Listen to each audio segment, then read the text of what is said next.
Purnia university में सत्र 2019-22 में जिस स्टूडेंट का एडमिशन हुआ था, सेशन तो लेट नहीं हुआ, सबका क्लियर हो गया।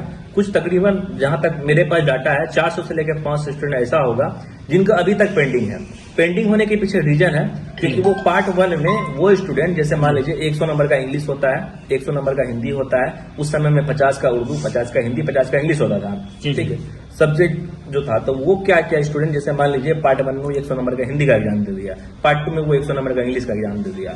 इस तरीके का ऐसा वाला केस है जो अल्टरनेटिव सब्जेक्ट हो गया है। तो उस वजह से बहुतों स्टूडेंट, लगभग 400 से लेकर 500 स्टूडेंट होगा जिनका क्या बोलते हैं पेंडिंग वाला केस है। तो हम लोग यूनिवर्सिटी से, वीसी सर से भी मांग किए हैं और हम लोग आवाज भी उठा रहे हैं, मुद्दा भी उठा रहे हैं इस चीज को लेके कि उसका जो विश्वविद्यालय को जो वो 5 साल दिया है वो 5 साल बर्बाद नहीं हो, विश्वविद्यालय इस पे कोई न कोई फैसला ले उसके छात्र के हित में। अच्छा, खासकर कॉलेज की जो व्यवस्थाएं हैं उनके बारे में थोड़ा बताएं, क्योंकि आप अभी कस्बा कॉलेज पहुंचे हुए हैं और आप एक मतलब छात्र नेता हैं और छात्र के बीच रहते हैं और उनकी समस्या को जानते हैं, उनकी भली बाती को समझते हैं।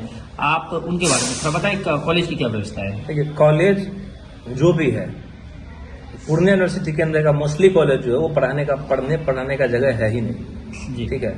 हम तो रिक्वेस्ट करते हैं, हाथ जोड़ के रिक्वेस्ट करते हैं कि जो एडमिशन ले लिए, इन फ्यूचर में आप लोग एडमिशन मत लीजिएगा कोई भी बच्चा। यहाँ आने का मतलब भविष्य खराब करना होता है। इसलिए आप पूर्णिया जो जिला में जितना भी कॉलेज है या पूर्णिया यूनिवर्सिटी के अंदर जितना भी कॉलेज है, आप सबसे पहले जाके वहाँ पता कीजिए। आप अपने स्तर से जाइए, पता कीजिए। कॉलेज होने का मतलब पढ़ाई। आप पता कीजिए पढ़ाई हो रही है कि नहीं हो रही है। किसी भी कॉलेज में सही ढंग से पढ़ाई नहीं हो रही है।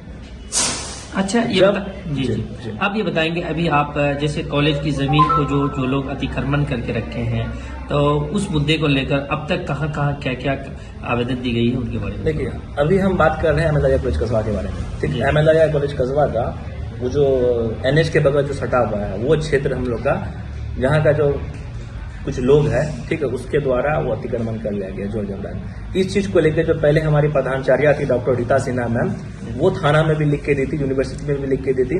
पर्सनली हम भी माननीय विधायक जी से, अफाक आलम साहब से मिले थे इस मसला को लेकर के। जाकर के हम बात किए थे, उनको बोले थे कि सर थोड़ा सा देखिए ये वाला मामला क्या है, लेकिन इस पे कुछ नहीं हुआ। हम विधायक जी से फिर रिक्वेस्ट करते हैं कि कम से कम इस मामला पे थोड़ा सा ध्यान दीजिए, ध्यान दे करके, और प्रशासन से भी मांग करते हैं। और यहाँ के जो पूर्णिया के जो DM है, DM साहब से हम एक आग्रह करना चाहते हैं कि कॉलेज और सरकारी संपत्ति है, इस पर थोड़ा सा ध्यान देना चाहिए। जो अतिक्रमण किया हुआ इसको हटाए और कॉलेज बाउंड्री करके और अपने जमीन पे गेट लगाए। जी, क्या परिचय? मेरा नाम मोहम्मद बिस्मिल, जिला अध्यक्ष छात्र पूर्णिया।